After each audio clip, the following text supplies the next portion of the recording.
Dude, fucking Jesus can come back to life, make a YouTube channel, and he's literally gonna get hate. That's how fucking bad it is, you know? That's how YouTube is.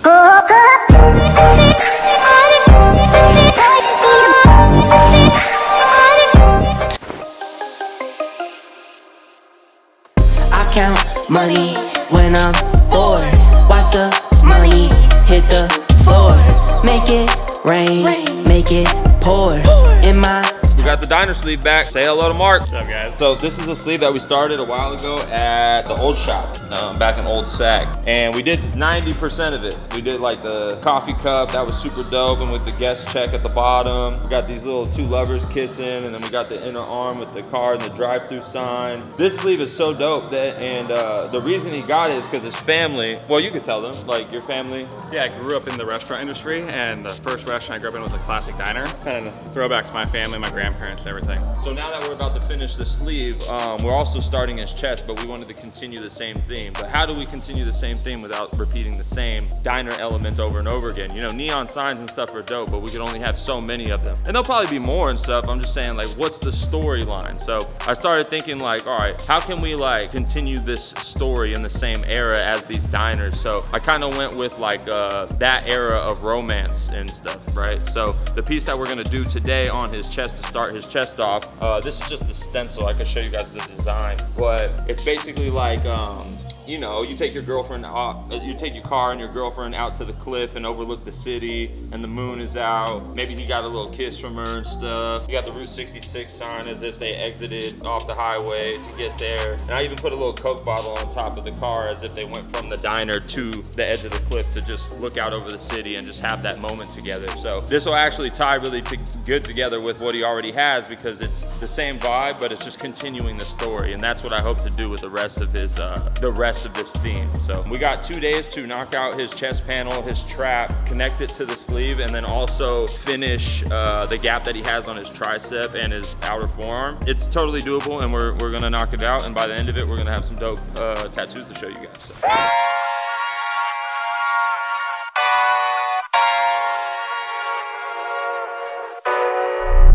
Oh my God, I'm just playing with him now, yeah.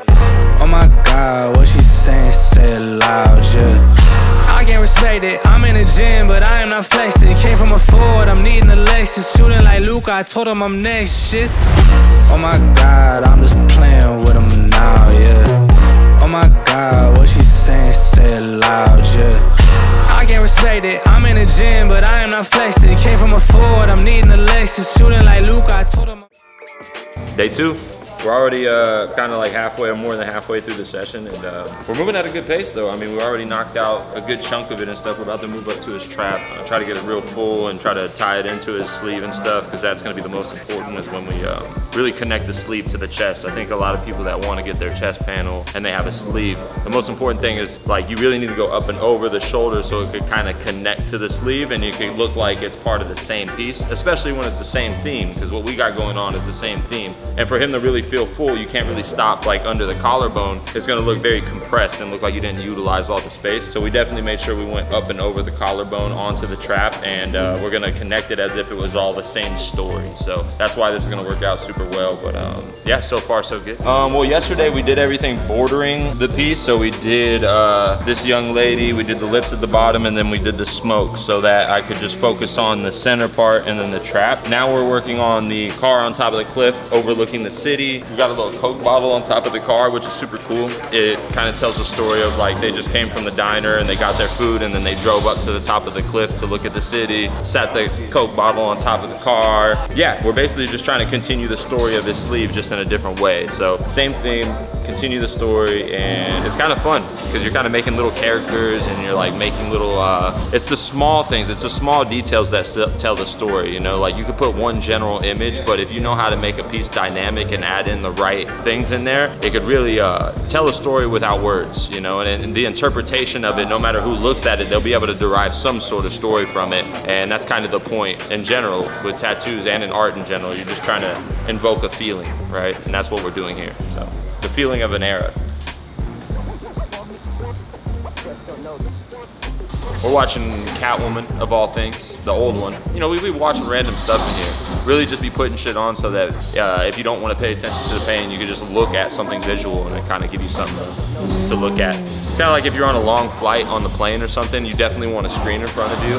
And no matter what they have, they might have like some shitty options or some weird shit. You're gonna watch something, right? Because you don't want to just sit there. Plus, if you're like me, I can't really fall asleep on flights that easy. So, and when you're getting tattooed, it's really hard to fall asleep. So you need something to stimulate. Even if you're not really paying attention, it just gives you something to visually stimulate you, you know.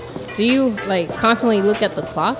I'd say not really. The only time I really look at the clock is to see like, because we usually take like a lunch break a few hours, maybe 2.5 to 3 hours in and stuff. And if I go over that, it's like too long from the last time that I ate. And then at that point, you kind of get in a mode where you just keep going. But I don't like that because you kind of gotta, you know, you gotta think about your energy levels and like you can't really just falter on like the health stuff. Like you need to eat, you need to drink water, you need to do these things. You need to get up and move so you're not just like hunched over all day, especially on the long sessions. When you're doing it like this, it's a marathon, not a sprint. So if you're trying to run a marathon, you're sprinting the whole way, you're gonna gas out halfway through and you're not gonna be able to finish. Or at least if you finish, you're not gonna finish with the same quality that you started with. And at this point, it's just about maintaining through a long day. And by the time you get a day off, you don't feel like you just completely burnt yourself out physically and mentally. And I've been through years and years of that tattooing. I think the biggest change I made is to really intentionally break up my time in the day to make sure I could be fully mentally and physically present all the way to the very end, because you don't really want to lose the quality at the end. You got to finish as strong as you started.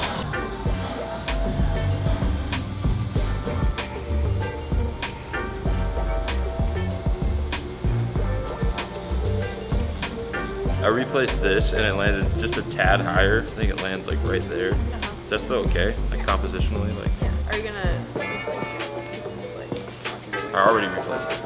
I don't really want to replace it again. If I could just redraw that bottom part back. Yeah. No, I'm not gonna. Can I get a sip or what? Okay. Well, it takes forever to get a sip. It's like it will become more vibrant if you add some like color top to it. Do you know how there's like a No. there's like a lipstick and then Yeah, but it's just like where you add the color pop is gonna be like super crucial, like because you can't, like once you add a color to a certain spot, like your eye is gonna go directly to that spot. So if it's not something like very crucial, like eyes or like something where the focal point is, then it's gonna take away from the rest of the piece. So it's like if you're gonna do a black and gray piece with a color pop, you have to be like super intentional about what you make the color pop. Some people think they'll have like a black and gray sleeve and then just have like a random red rose in the middle of it and stuff. But your eye is going directly to that red rose and it's gonna tone down everything else around it. So it's like everything else around it's gonna look so dim compared to that like red rose, because it's gonna be the first thing your eye goes to. And then it ruins the overall composition, because like overall composition is supposed to be like where your eyes flow first, second, third, fifth, fourth, blah, blah, blah, blah. Just like where it goes down. And, you're trying to direct the eye with the flow and the pieces and how you place them and how big stuff is. But as soon as you add color in the wrong spot, it just totally takes away from everything. You know, this piece I wouldn't do that with. I think it's plenty vibrant the way it is, especially when we get done with all the graphic stuff, and it's exactly the way it's meant to be. So like whenever you design like a piece, for example this piece, you have to be intentional with like where you place every detail, right? Yeah, everything. I mean, it's kind of like a hierarchy of elements, right? So it's like there has to be a main element, there has to be supporting elements, and especially this one, it has like a mixture of graphic elements, a scenery, it has a sky, it has smoke, it has the lady with the glasses and stuff. Now obviously if you're gonna do a full-blown lady with the glasses and the thing, that has to be the biggest element, because that has to stand out in front of everything that's supposed to be behind her. The scenery is kind of secondary because it's behind, it's like the most farthest away thing, right? So that's off in the distance. So a lot of the detail in there's a lot of solid blacks, there's like almost silhouetted people sitting on the car and stuff, and you really have to think about how you're supposed to shade something that's supposed to look like it's way off in the distance. And then you got the graphic stuff, which comes all the way forward because it has a lot of negative pop to it. And these things are just supposed to be like a graphic contrast to all the realism around it. It's just a cool way to break up all the shading and spots that would normally be just dead space, and you put something there that kind of helps tell the story, but to make it stand out amongst all the busyness, you put something super graphic. Like these lips at the bottom have a super graphic negative border around it. But that's because like it's the only way to make it stand out from everything around it. And then it almost looks like a sticker, like you're putting a sticker on top of a realistic painting, and it makes it more dynamic. Same with the Route 66 sign. It's mostly negative with a bunch of solid black in it, but it's gonna pop like crazy, and it's really gonna add to the story.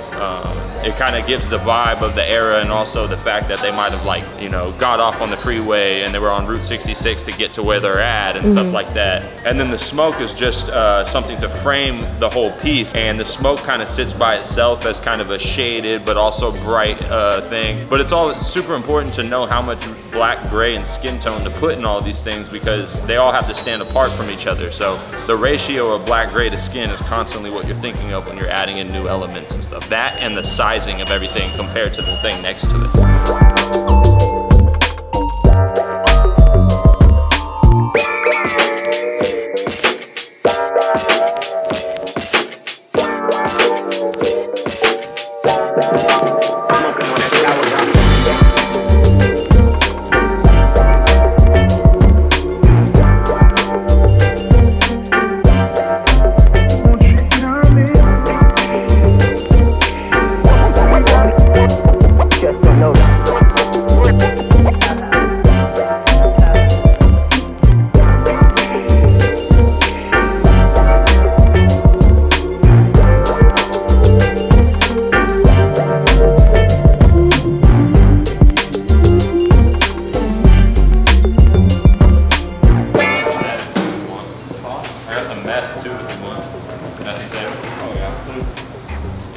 Always keep a little bit of meth on the side for clients that need it, you know? Hospitality, it's about the experience.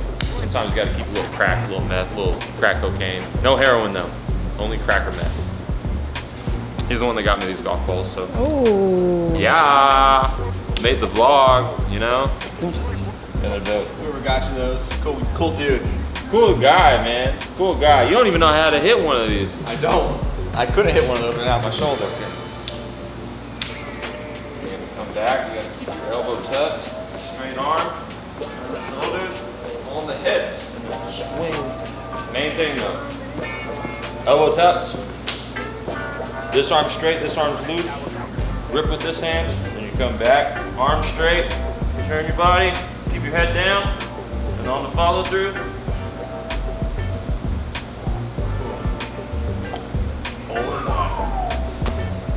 Goes into the fucking trees. That's what I don't want to happen with these balls. That's why I'm keeping them over there for now, until we get really good. Hey, and so for all you guys in the comments about the last vlog about my teeth being blue and stuff like that, don't be stupid. Who cares? Focus on the wrong shit, first of all. Second of all, it's just the color correction of the vlog, all right? I don't edit the fucking vlogs. It's just the color correction, all right? It makes like super white stuff look a little blue tinted. So I don't really give a fuck. Yeah, focus on the wrong stuff, you know?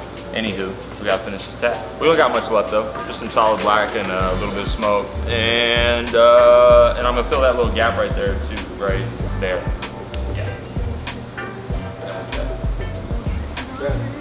No, it's not too bad. We should be able to run through the sign pretty good. And I don't think it'll take that long. We're actually making good time. We do have to do some highlights though, but that won't take long either. But it's crucial to help separate some of the edges and stuff, and like just add a little flair. I don't do too much white anymore, you know. I just do very minimal, just in spots that are very intentional and specific. Shiny stuff, wet stuff, shiny. No pun intended. But yeah, this chest piece will be super dope when we end up doing the other side and connect it. I'm excited about that. I might even have that smoke go all the way up his other collarbone, framing the other shit, but we'll see what we end up doing later on. But for now, let's focus one at a time. Focus on finishing this out. That's what we're gonna do. It's pretty hot in here. It's hot in Sacramento, but I'm used to it, so who cares? Must be like a blue protein shake or like blueberry protein shake or like yeah, I don't give a shit about it. It's just so like funny how people will focus on the wrong stuff. Or people will like say something about my haircut or something like that. I'm just like, you focus on the wrong shit. Focus on like the values that the vlogs have, you know? But you know what I think? Like a lot of the people that just be on there talking and stuff, they're not even tattoo artists. They're just there, you know? Yeah, it's funny though, it's comical. I used to get all type of shit back when the vlogs were like super popping and stuff. I used to get all different type of shit, stupid comments and shit like that. But at that point, we were getting so many comments that it was like, yeah, it was a good thing. Yeah, so it's like, who cares? But that's the thing, guys. If you're gonna put yourself out there and stuff, you just you know, you're putting yourself out there. So people sitting at home on their couch are just gonna judge you for what they see and then just have like a certain interpretation of you and shit. And it's like, you just kind of open yourself up to that. So it took me a while, but like I've gotten to the point where I'm completely numb to comments. Like it doesn't even affect me, not even a little bit. But I know for a lot of people that's not that easy. But if you're gonna go on that journey of like putting yourself out there, even if you do have like a good intention of just giving value, you're gonna still get, dude, fucking Jesus can come back to life, make a YouTube channel, and he's literally gonna get hate. That's how fucking bad it is, you know? That's how YouTube is. Or that's how everything is, Instagram, YouTube, and all that stuff. So you just gotta know what comes with it, and if you're down for the bad stuff, then you're gonna reap all the glory. Best thing to do is to just stay consistent posting and keep your head down, just keep going and stuff. Consistent value given over time is definitely going to be your metrics of success for all the tattoo artists and anybody trying to do content and stuff like that. So, and plus the more comments you get, the more likely you're going to get hating comments. And when you start getting hating comments, you start realizing like, oh shit, I'm popular, I'm doing something right. And yeah, sure. As long as you're not, you know, doing stupid shit. But we're not doing stupid shit over here. We're doing dope shit. That's all. Good old dope shit. How you like the tattoo so far? Oh, I love it. It's amazing. I mean, the whole sleeve, he's done everything. And he's done my leg too, part of my leg. So. Are you gonna do something with that empty part right here? Yeah, I mean, eventually. We're just focusing on the chest and stuff. He's gonna get his whole shit blasted. We're gonna fill everything up. It's just over time, you know? Yeah, we could spend our time filling in that gap, but we needed to start the chest panel, and we're just kind of prioritizing our time. It's like either we get the chest panel mostly done and then we finish the back, but at the end of the day, it's better to, this is gonna make more of an impact than that, so that's what we're doing. So he'll come back and we'll finish that, but he already looks like he has a whole sleeve. It's not that big a deal. We'll fix it, we'll fill it eventually, and then we're gonna move on to his other chest panel, so it's not that big a deal. Did you guys already have the idea lined up? For the other side? No, but we're keeping the same theme overall. I'm just gonna try to continue the story. You know, he grew up when his family had like an old school diner, so this is kind of an ode to that. And to keep the story going without repeating the same elements, I'm kind of going with that era of like romance and like that type of stuff.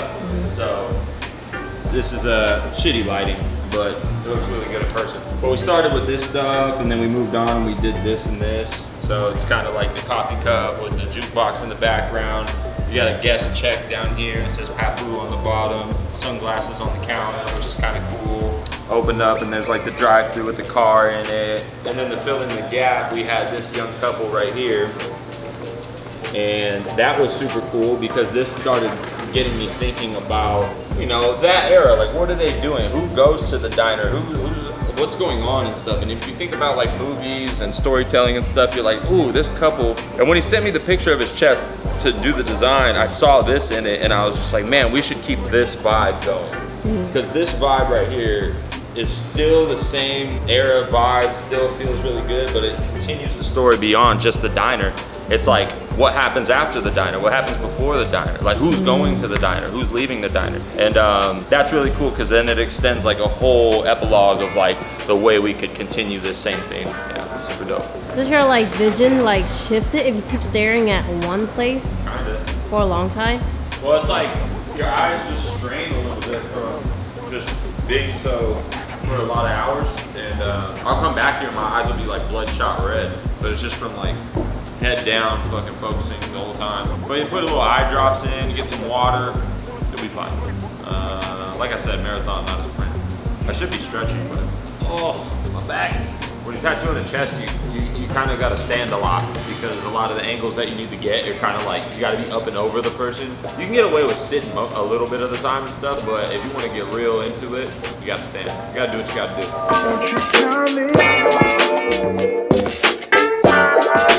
Smoking on that tower.